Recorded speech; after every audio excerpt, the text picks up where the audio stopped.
This is today the 94th Security Thought Leadership webinars.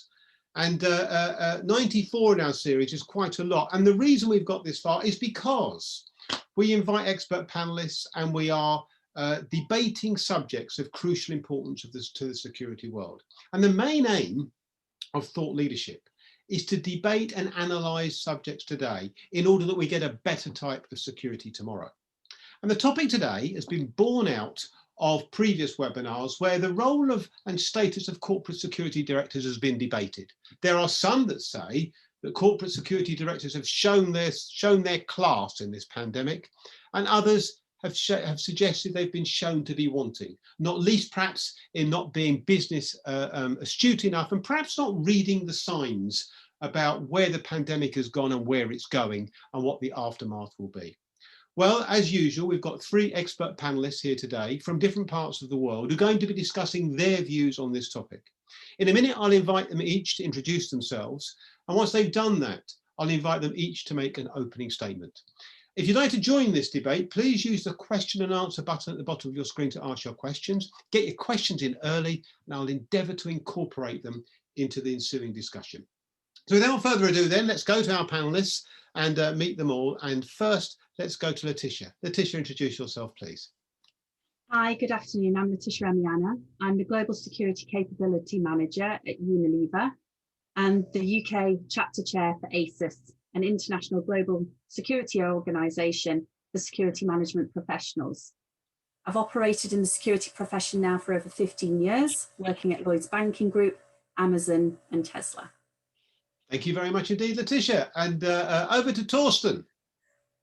Hello, good afternoon, everyone. My name is Torsten Wolf. I'm the head of Group Security Operations for Zurich Insurance Company, domiciled in Zurich in Switzerland.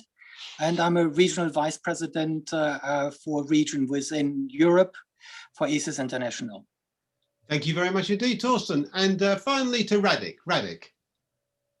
Good afternoon, everyone. Good morning, good evening, wherever you are. My name is Radik Havlic. I'm a Chief Security Officer of PricewaterhouseCoopers, Central and Eastern Europe and Central Asia, and a past member of the Global Board of Directors of ASIS International in the security industry, probably more than 20 years now.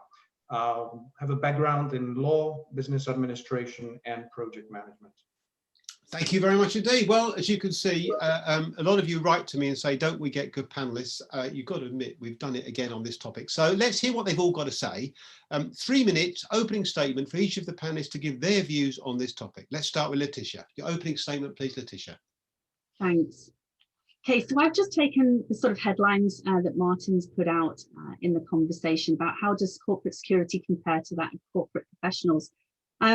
Well, I believe that perceptions of corporate security leaders are really wide-ranging and subject to a broad range of factors. As you've heard, we've all got different backgrounds, different skills, and it's on a spectrum. And also, it really depends who's asking the question as well, I think. The size of the organisation, the location of the leadership team and all the departments that they operate with, the strength of the existing collaborations in the teams and the experience of the teams and the wider leadership and the culture, and so many details come into that question.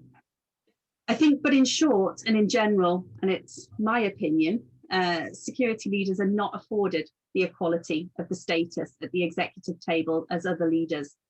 And I think the why is a whole nother topic. And I think we've sort of seen that in past discussions as well.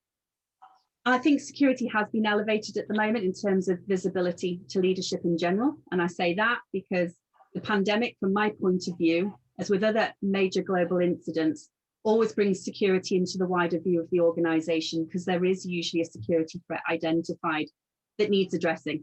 And this generally leads to further and beneficial discussions on solutions and improvements. So improving the perception of the security leader, do we need to? For me, very short, yes. I think security must constantly justify its position and its role in business, as does the leader, to maintain the credibility and maintain the position of being at the forefront of the security knowledge arena by having access to the latest thinking, the technologies, the approaches through networks and connections, just like this. So I think security leadership and involvement is constant, and there are always threats requiring analysis and elements of proactivity that maintain the visibility and the value of the security team and the oversight that the security leader offers. Things like the training, security awareness programs, outreach, all those things, but they always need to align to the business objectives and the aims. So I think it is about the business acumen, and it is also about the fact that security, as I always use it, is a product and a service, and the leader is, you know, essentially what must be seen and marketed and advertised regularly. So I sort of see it as a product and a service, and almost like we have to advertise it regularly to remind people that we're here to be utilized, but it's also our job to get out there as well as be reactive and support the business. Letitia, thank you very much indeed. Don't forget, audience, if you'd like to ask a question, get it in early. I'll endeavour to engage it in the debate that will take place afterwards. Use the question and answer button at the bottom of your screen. Okay, let's go to our second panelist. Torsten, your opening statement, please. Thank you, Martin. So the question that was asked, has the pandemic changed perceptions of the leaders of security? And usually my answer is it depends, but I'll take a bold step here and say no. I want to give you my perspective. I look at it from three different facets. There are more than that, but I want to focus on these three. One is a career path. Another one is the value proposition of security. And the other one, very important for our leadership, is cost. If I look at the different career paths of security officers, what you see is, on the one hand, the typical military background, police background. So these people come with a very good security knowledge into the organization, but have little experience in business. And then you have the other people, other security officers who come in from the sideline, know their business inside out, and have an understanding of cash flow statements, profit and loss accounts, balance sheets. So they come with a different package. But that doesn't mean one is better than the other. I always believe people need to complement each other. And if I look at my career when I moved into security in Zurich, I had a security officer who came with a police background, and my background is business. So we complemented each other very well. So I believe you don't need to have all the skill sets within one person, but you need to have all the knowledge and capabilities within your team. Value proposition.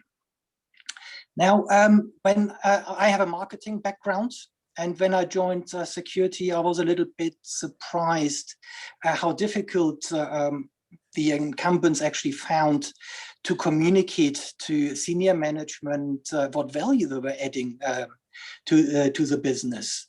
So what we actually needed to do then is sit down, look at every single aspect we were providing to the C-suite, and demonstrate to them in simple terms, not only what we were doing, but what the added value was to the business. It was not easy. All the information was in all of our heads, but putting it on paper was very difficult. But we managed to get there. And I remember when my boss came back and said, this was the best presentation I've ever seen, very good feedback from my direct superior.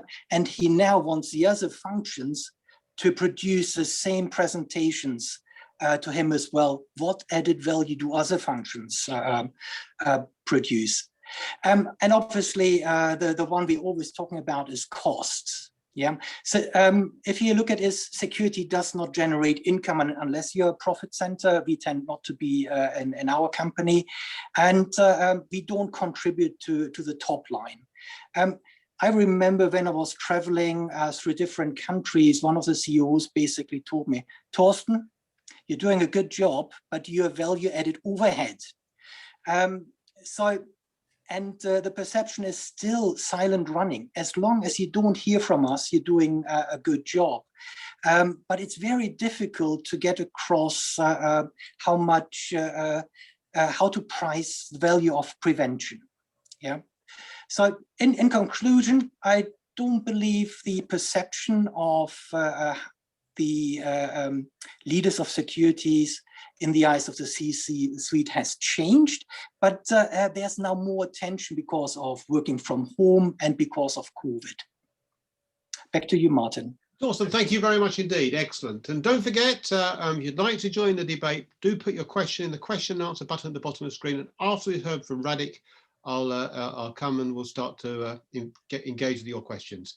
Okay, let's go to our final panelist. Radek, your opening statement, please. Thank you very much, Martin. I may be a little bit controversial here.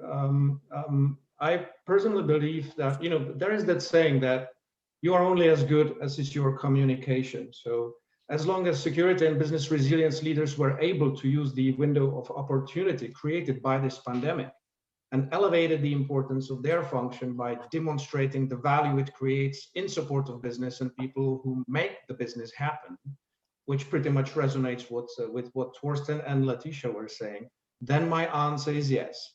This pandemic has changed perceptions of leaders of security. But again, these are only individual successes or failures, as there is unfortunately lacking a strong supporting voice that would represent all security professionals out there, respectively the profession as such, making the case to business leaders. Unlike, for instance, HR, which is a function that has a traditionally very strong voice, which reminds me of an interesting article on the Strategy Plus Business portal from the last fall. It was about so-called superhuman resources who, and I quote, have been put on the spot to answer the many unexpected questions companies started facing along with the COVID-19 pandemic, and that, again, quotation, all eyes in the room have turned to the Chief Human Resources Officer for the answers. That was not a single word about the role of crisis management or business continuity. So the superhuman resources obviously saved us all. That makes me certainly smile, but sad at the same time, to be honest. But is it only the lacking industry voice, perhaps of professional associations, that should be speaking to business leaders and hiring managers, that should be publishing articles like this in business magazines entrepreneurs read? Or is it the role of recruiters who should be better educating corporate decision makers? And isn't it also about how we as industry have been positioning ourselves until recently as some sort of a policing function, having a very negligible understanding of business, if any at all? The other day, I saw on LinkedIn a post made by quite a senior physical security practitioner.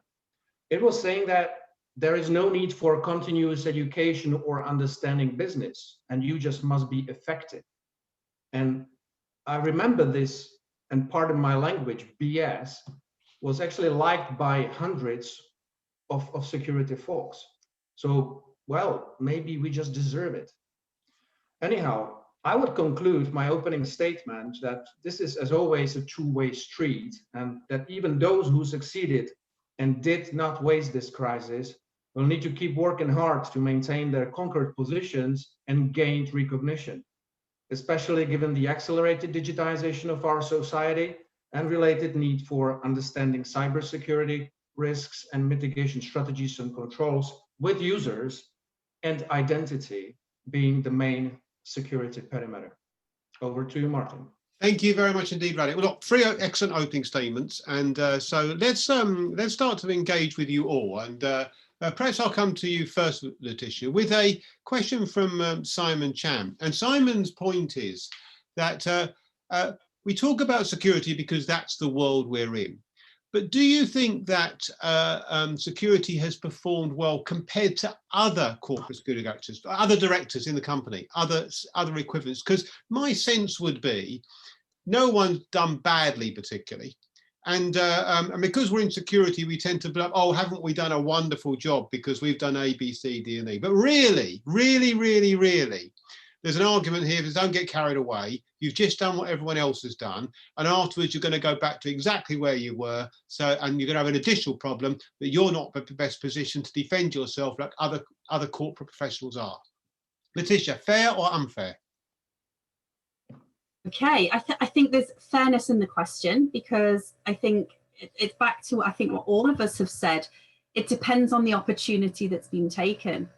I'm thinking about major crises in general, not just the pandemic, and I do think security does and has the ability, along with crisis management, or however you divvy up your crisis response, facilitate. We are the facilitators that tend to be able to bring people together and ask the questions. We don't necessarily have the answers, but we know how to connect the dots.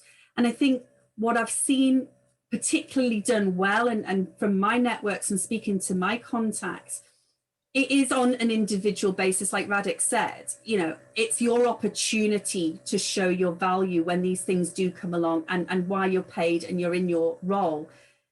So I think it's fair in one respect, but it can also be unfair, because if you don't have the voice or you don't have the visibility prior to this, you can't necessarily expect to get the elevation straight away. It's that marketing PR piece that has to be done.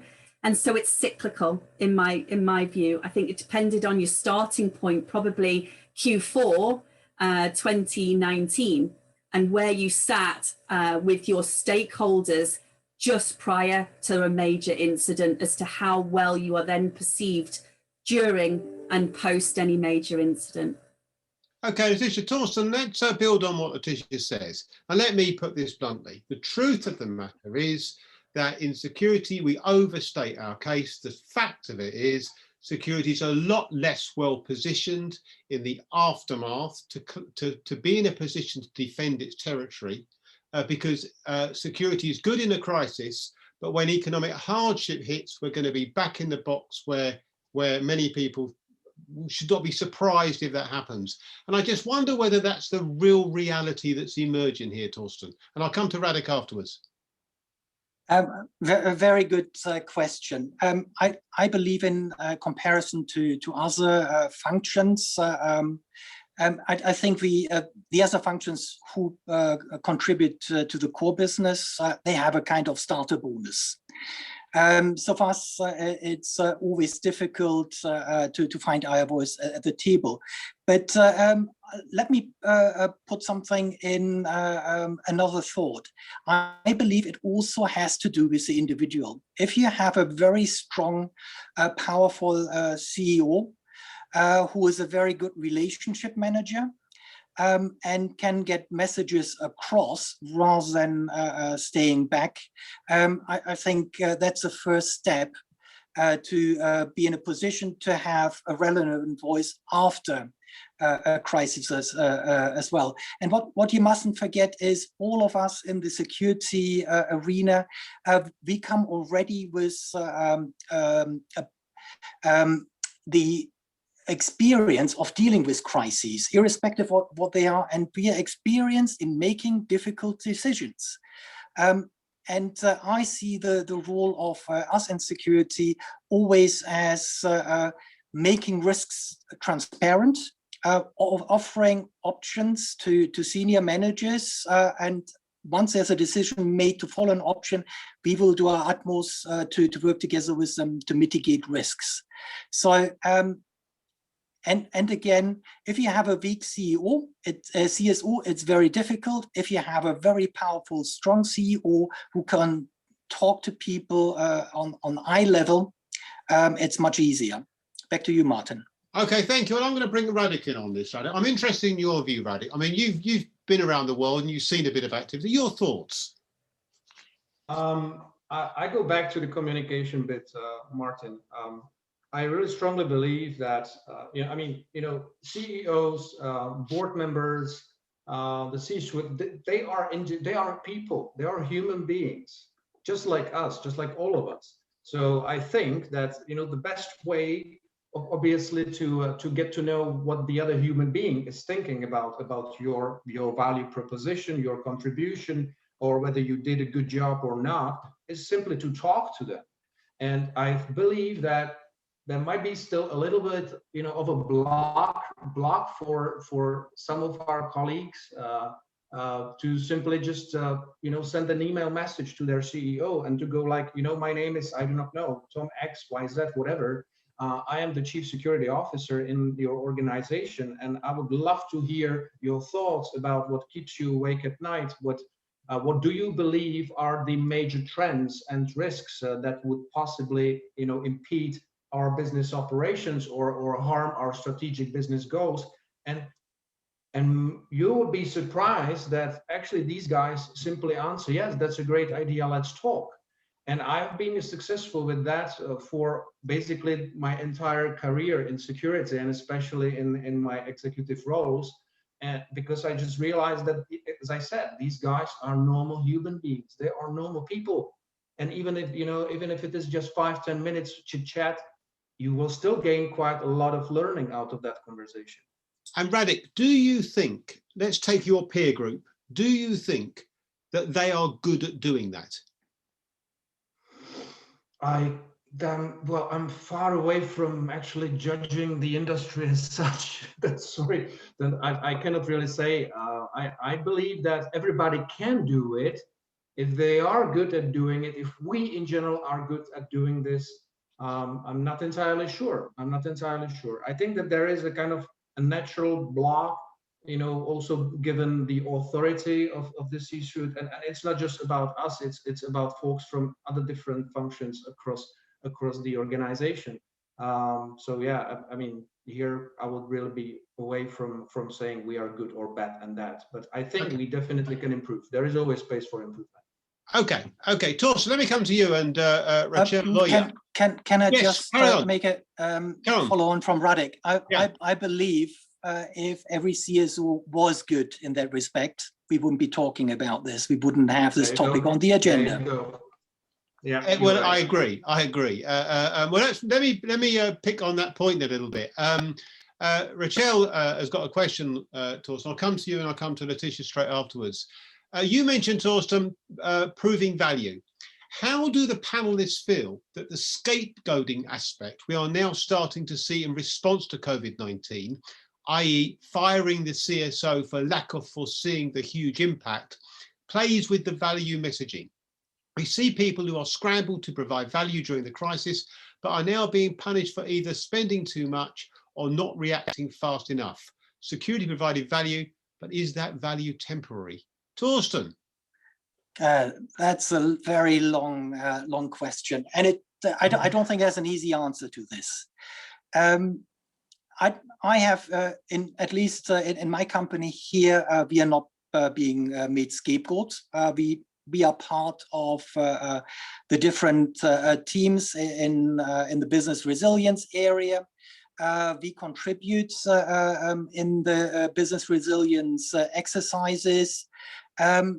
So I don't feel like we are being scapegoated. I appreciate that in other aspects, it's very easy to always point to security, not only in a crisis, and say, group security told me we are not allowed to do this, or group security wants us to implement this.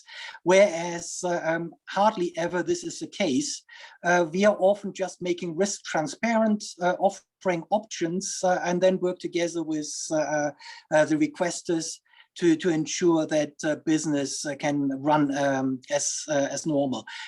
If this is the case in other organizations that security is being scapegoated, then I think we need to dig a little bit deeper to understand why that is the case. But it clearly hasn't been the case here at Zurich. Okay, thank you. To you, Martin. Letitia, first of all, do you see any scapegoating? Have you been aware of this and on your agenda? Across the network, it is going to happen, okay? And I think it happens for a number of reasons. And I was just jotting down a few things that came to mind with that question, because I think it's right, post-incident, any incident, we ask questions and we try to understand where the failure in the process occurred. But I personally think it's wrong to point out one team, one person, one department as the point of failure, because I think as we all recognize a pandemic was probably something we all had on a risk register.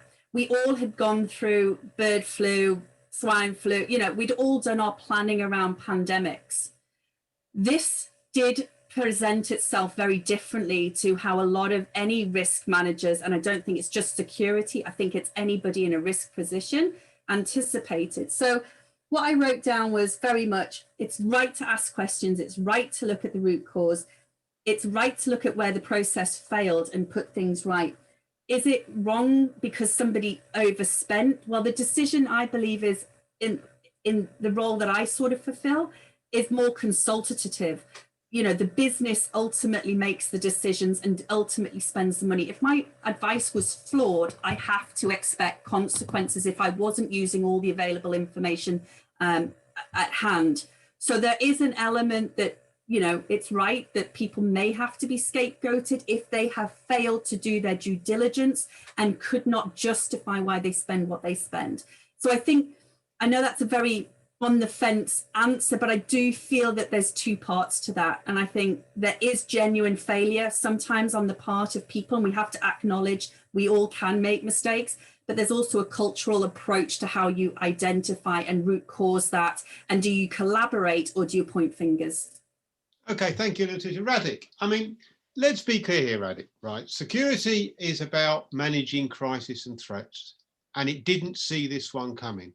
And it deserves to be scapegoated, quite honestly, because ultimately responsibility stops somewhere, and you can't be the group in an organisation that says, we'll look after you when trouble hits, and then somehow wheedle out of it when you don't read it properly. That's the worldwide reality of security right now. Radek?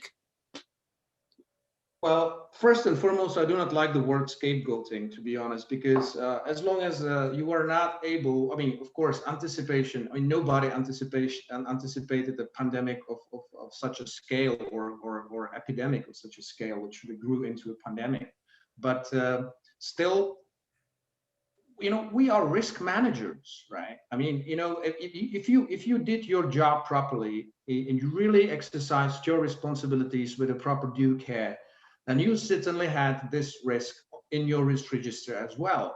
And then you certainly provide a value. You need to evaluate the risk, you know, and the likelihood and impact are obviously the things that you need to use for calculating the risk value. And then you submit your risk mitigation proposals or strategy proposals to the risk owners. And the risk owners are business leaders. They decide as to whether they are going to accept the risk or whether they are going to assume any measures. So I do not like the word scapegoating at all, unless individuals who have lost their jobs because of this crisis did not do their work and their job properly, which means they did not address the risk to the risk owners and to the business leadership. So, but then it is not a scapegoating, it is a performance problem. Yeah. Fair enough. Fair enough. Okay, thank you very much indeed.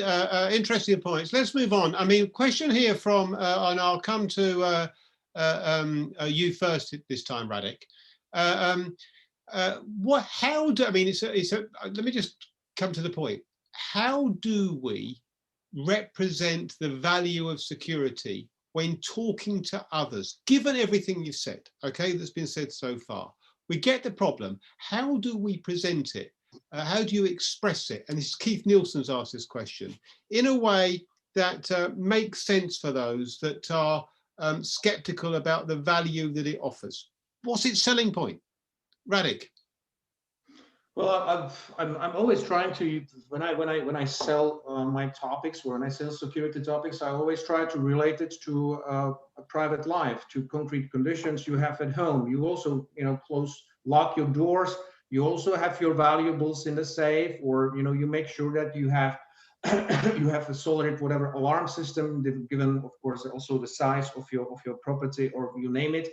You also lock your car. You also want to certainly have, you know, that sort of natural, normal security around yourself in a daily life. And this is exactly what we are doing for our organizations as entities.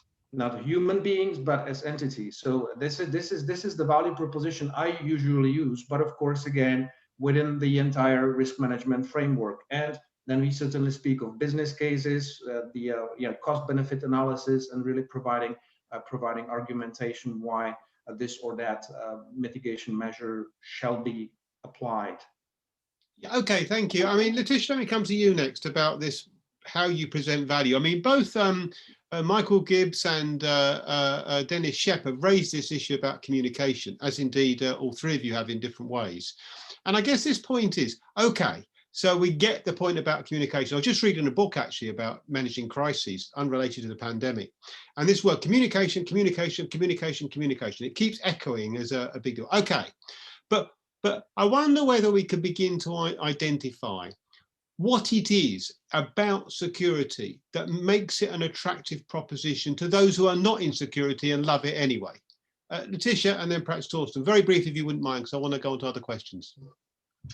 So just to clarify on that, Martin, are you talking about how we get more people enthusiastic about security? Well, I'm talking about board in particular. I mean, Keith Nielsen was talking about board level in particular. So I'm just thinking whether we really thought through not just the fact we haven't communicated, but what we communicate as a sector, as an industry, about what's so good about security. Because I just think if you stand back, it's not so obvious as you may think. It's a cost.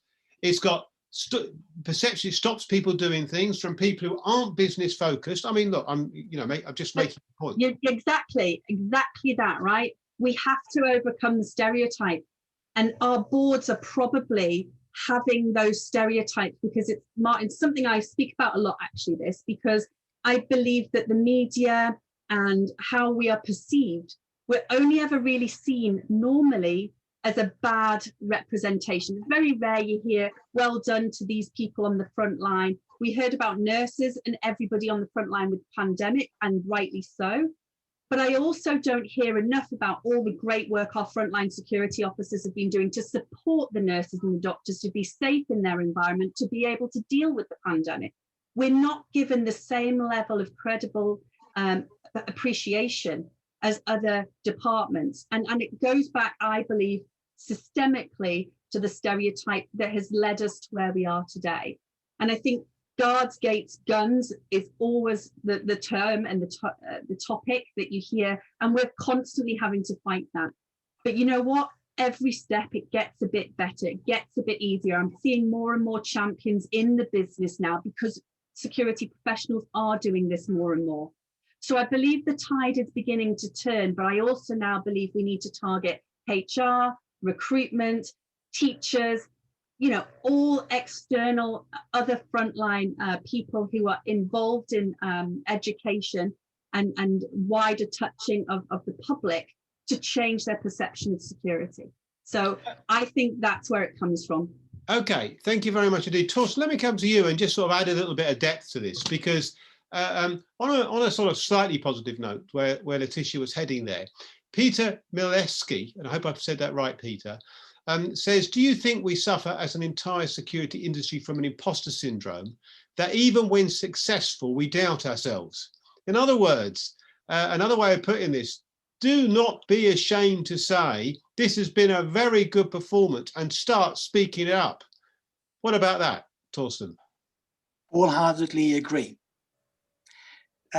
Let me pick up where Letitia left off about what's the perception. Whenever I talk to people who don't know much about security, it's exactly the misconception that it's a guy preventing you from entering the building. What we found very powerful is storytelling. Going to the board and actually telling a story about what we are doing and what value we add to our executives and to the company as a whole.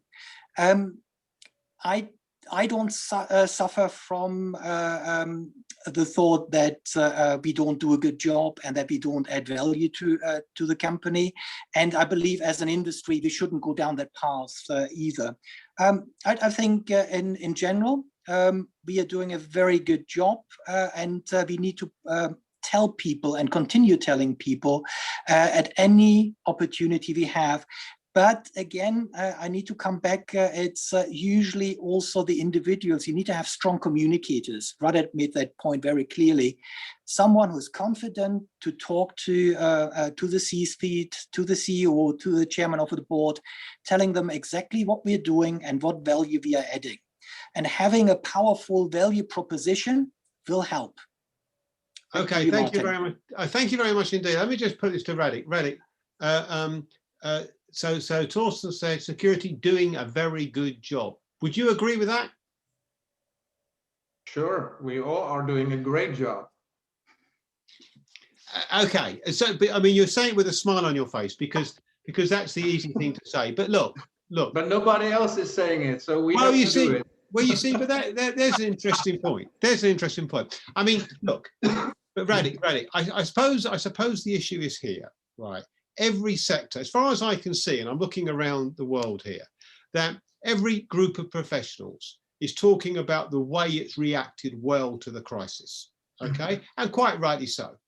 But of course, you can learn more from thinking about what didn't go so well. And, you know, in a thought leadership webinar, the idea, of course, is not to criticize, but to critique, to understand what the lessons are. And my worry is only that if the security sector doesn't take that very critical look, as we come to the aftermath, where the economic hardship hits, that's when things come home to roost. And Rachel's question about gateway, which I appreciate you didn't like, but the point was that it leaves itself open to being the target of cuts if it's not seen as in those good lights. That's the point I'm trying to make, Radek. And I wonder whether you recognise that danger there, and the extent to which talking up could rectify that danger to some extent.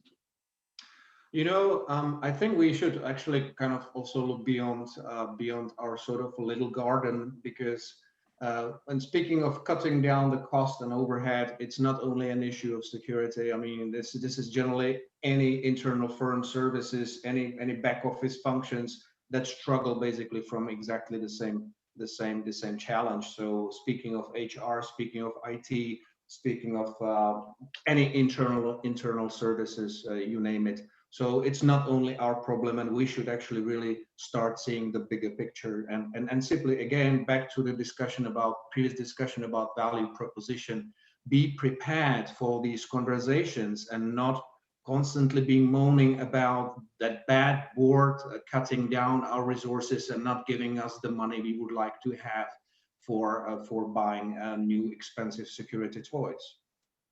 Okay, fair enough. I mean, fair enough. Let's just get a couple more points in. There's a few more questions I want to do. Letitia, let me come to you. And Gordon Knight's point is security is still seen as a grudge purchase, even over the last 12 months. Do you agree, Letitia?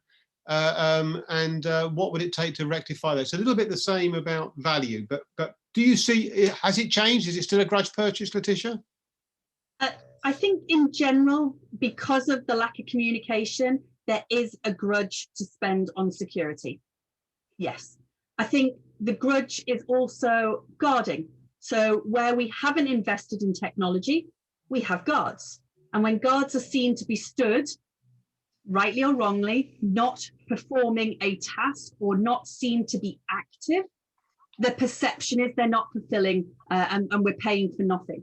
So there's a perception element here on the ground of what we spend our money, which is the layer to subsidize not investing in technology. So we've got a chicken and egg situation going on. And so the perception is fulfilling with our stakeholders that don't understand the principles of security. So security cons, yes. Grudge purchase, yes. How do we step out of that? We have to get better at storytelling. We have to promote our frontline people and call them out, motivate them to be seen to be doing more. I think there's more that our frontline people could do to help themselves on occasions, despite the fact that they do a sterling job. I think when you're stood there on a post with your hands behind your back looking brilliant, people perceive that to be spending money on somebody saying hello to you walking through the front door. And we've got to find a better way of dealing with that. Really interesting. Thank you. I'd actually heard that point. Thank you. That was an interesting point. Torsten, let me just come to a question from Mike Cummings. And he's got an interesting take on this. My observation is that security often rises to the occasion during crisis, but falls back to what is comfortable and known afterwards. Perhaps because they lack the willingness to take career risk and opt for career inertia. Torsten, security leaders just haven't got the nous. It's a very, very good point, but I totally disagree. It depends on the culture of the company. And if you have a company that actually promotes the development of people, which I believe many of our companies actually do, they take security people along with them. I can only reflect what we're doing here at Zurich. Every single individual in our company has a development plan. We work together with them where they see themselves in the future, whether they see themselves in the security area in the future and what position they aspire to, or whether they want to work somewhere totally different in related fields like risk management, compliance. We work together with them to get them to the next level and on and on. So I believe if you work for a good company that appreciates every single employee, whether it's a junior security consultant or whether it's the chief security officer, then I think you're on the right path. Back to you, Martin. Yeah, thank you very much indeed. Okay, Radek, I'm going to come to you. We're getting near the end here. Radek, a point that's come up in the past, and Paul Williamson has raised it here, and it goes like this: if you weren't doing a good job before the crisis, you couldn't possibly do one during the crisis. In other words, when you're good at security, you need to be good every day, and you need to be good and prepared. And this is quite simply a case of those that were good before were good during it, those that weren't have been shown up. And the consequence, which Paul doesn't say, is there you have it. But that's the way it is. Radek, a fair summary? Well, this is actually quite a difficult question, and I might probably disagree here, because I believe that you don't necessarily need to be a good crisis manager to do a business as usual sort of like maintenance and be a very good process manager, and that goes back to the discussion about us being risk managers. The moment crisis hits, it requires a different type of leader. That's why we have crisis managers, and that's why we also have a special discipline in communications, which is called crisis communications.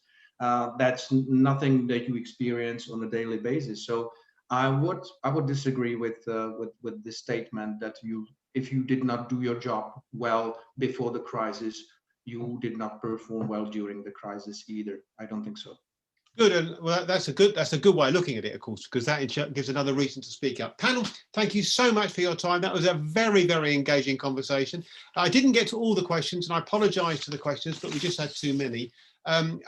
This is a topic I rest assured we're going to pick up on again in the future. It's not going to go away, and we'll definitely come back to it. So, panel, thank you very much indeed for your comments. Just a few final comments from me, just to say that OSPAs are still open in the following countries: South Africa, Kenya and Romania. They're going to open in different countries soon, so stand by and be ready to put the best candidates forward. We want to know who the outstanding performers in the security world are. And also to say, we'll be going through it all over again on Tuesday, back to our normal time, normal day, when the topic will be the role of security consultancy, thinking about the new normal. We've had a lot of interest in this webinar, I might add, actually. Once again, three more high-profile panelists who are going to be debating the role of what's going on in the new normal from their point of having looked at different companies. And next Thursday, tackling modern slavery, whose responsibility is it? Some really nasty stuff in that world of modern slavery, I have to tell you. So once again, thank you very much indeed to all the panelists. Thank you very much indeed to you, the audience, for asking questions. I very much hope to see you again soon. I hope on Tuesday for the next webinar. But until then, wherever you are in the world, stay safe.